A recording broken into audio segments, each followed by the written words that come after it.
So, Hisao, have you been to Hokkaido before? No, I used to live down south, and we never had any field trips or holidays up this far. Wow, it's a new experience for you then. Yeah, it is. I'm surprised at how nice it feels here. How about you, Hanako? Good man to include her into the conversation. Good man. She shakes her head from side to side. It's my first time too. As we continue walking, I begin to feel pins and needles in my legs. It's a little disturbing, given there's no reason for it to be happening. Could you two hold on a moment? I just need to... Is anything wrong? No, I've just got pins and needles in... Oh god. Oh Jesus! My vocal cords suddenly become taut as my chest tightens instantaneously. I quickly pull my upper arm over it, trying to quell the shot of the pain spreading throughout my entire body. Hisao? Lilly's face is only mildly concerned, not knowing the side of which Hanako's recoiling from. I'm fine, just tired. I remove my arm from my chest and force myself to begin walking again. It's just a minor heart flutter, so it'll pass like the others. Bro, take it easy, man. It only takes a couple of steps before my body violently revolts against me, my legs suddenly beginning to give way underneath me and all tension in my knees seeming to evaporate. Oh shit. Before I can react, they uselessly give way under my weight, leaving me only just enough time to brace myself and fall onto all fours. Ah, damn. Hisao! As I look up to her, I realise my face is still taut with pain, only adding that much more to her worrying. Hisao! Hanako, tell me what's going on. Hanako, tell me! Hanako quickly moves to my side as Lilly almost panics, having little clue as to exactly how bad a condition I'm in. While she stands there petrified, I lower my face and take a deep breath. I come to a realization that makes me endlessly irritated with my stupid self. With all the excitement of my new surroundings, I entirely neglected to take my medications last night or even this morning. Oh Jesus. Oh, this isn't good. Taking another breath, the acute pain in my chest begins to die down as suddenly as it had arrived. Thank God, thank God, thank God, thank God, thank God. Whew. Oh, I think that's enough excitement for the day, eh? As it does, I become acutely aware of the sweat by now pouring off my face and the two scared girls around me. Hisao!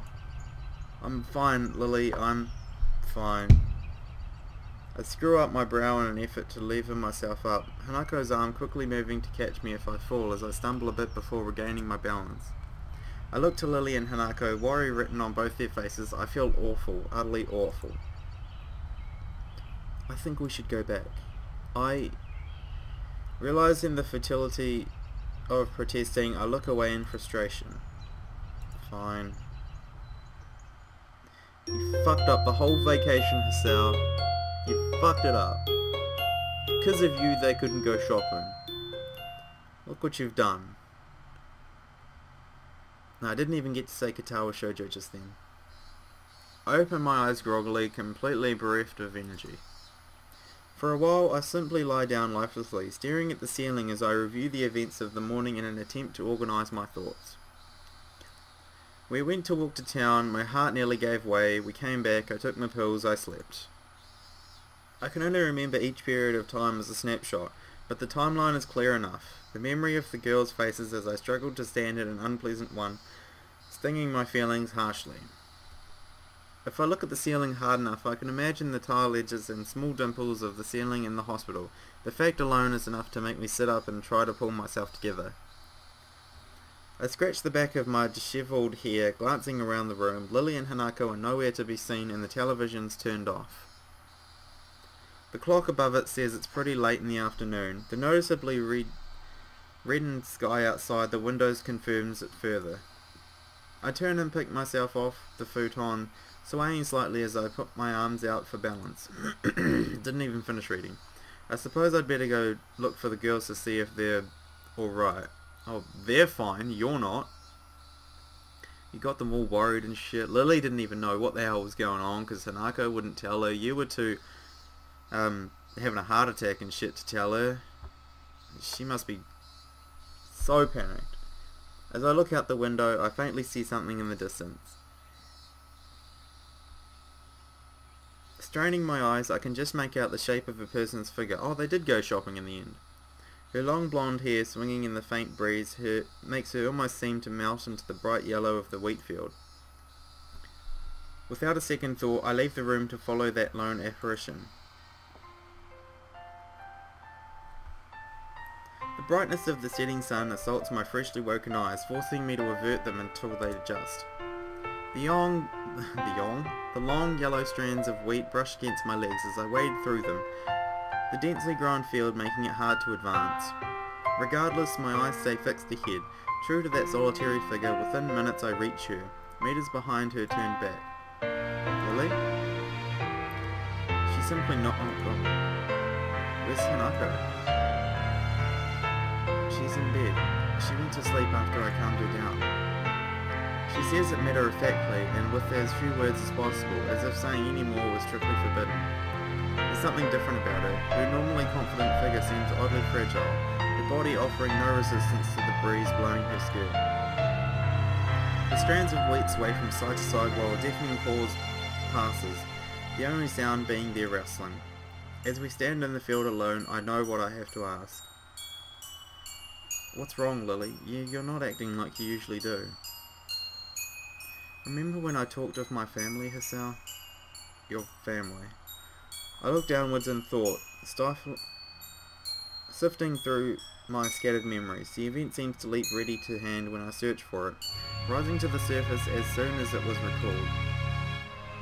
After Hanako's birthday party, she gives a single simple nod. It was nice back then, you and I, celebrating with Hanako, simply sharing presents, talking, having fun together. It was almost as if we were a family, one small, misshapen family. I thought that could just go on forever, just the three of us, happily together. She takes a long breath, a slight shakiness to it, just barely audible through the moving air. Even if my family was so far away, as long as we were together, that was all I needed. I don't want to lose you, Hisao. I didn't even realise how afraid I was of losing someone until today. I'm sorry, Lilly. I know my body's weak, but even then I make the most stupid of mistakes. Don't apologise. Please don't apologise. Lilly? She turns to face me, her pale cheeks stained with tears. Oh god. One misjudged step after another, she stumbles towards me, her arms held out in search of me, so much as a faint brush against me.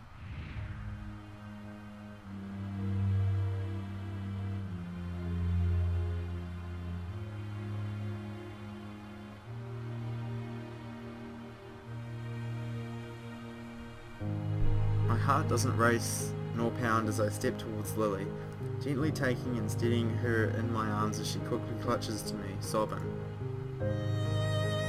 With her face trembling against my shoulder, the next words from her mouth are the last I expected. I love you, Hisao. I love you, I love you, I love you, I love you, I love you.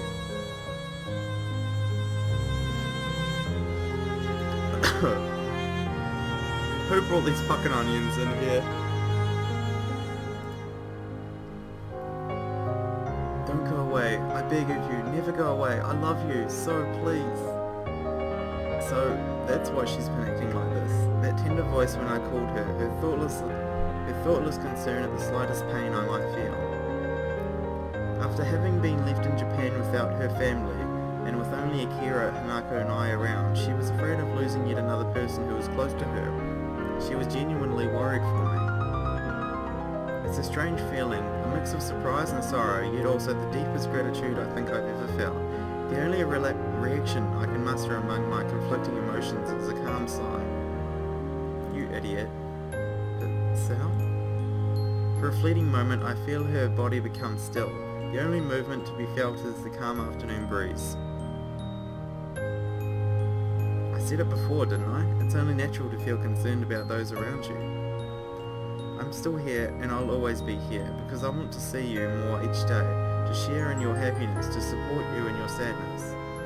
But most of all, I'll still be here because I want to see your smile, your true smile. A single gust of wind rustles the long strands of wheat, a second's silence passes. Smile when you want to smile, cry when you want to cry. I love you, Lilly, so you don't have to hold back anymore. With that, her arms clutch my back as tightly as she can, her face buried beside me.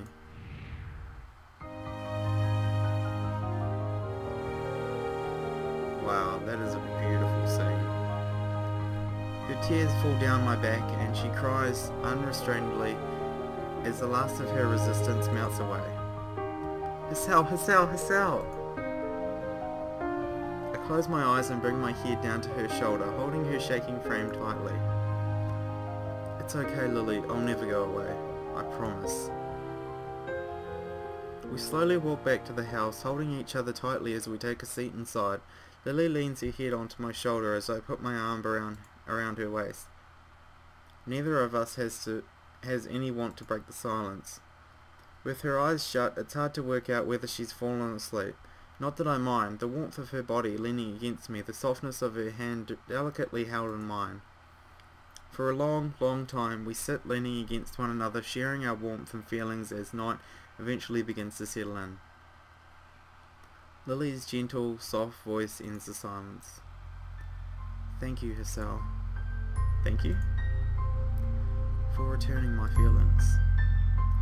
Did you think I wouldn't? There was the possibility. I take a deep breath and thought that much was only my fault. It's funny actually, I was thinking of telling you about my own feelings sometime soon. I guess in that way you saved me the effort. She raises her head a little and gives a tiny amused giggle. I smile at how earnest it is, so girlish in its lightness. She collects herself soon afterward, her hair resting against my shoulder. Feeling a bit better? She gives a small nod.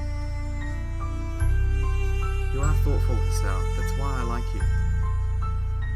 I'm sorry I'm like this. As much as I didn't want to make you concerned for me, I couldn't do anything to prevent it. Don't apologize for it. Please don't. Lilly? Have I ever apologized for my blindness even once? You can't help the way you were born, Hisao. There's no point in apologizing for who you are. Ooh, those are words of wisdom. She says this with surprising conviction. In the end, it was perhaps this mentality which spurred her to befriend me in such short time, in addition to her motherly instincts.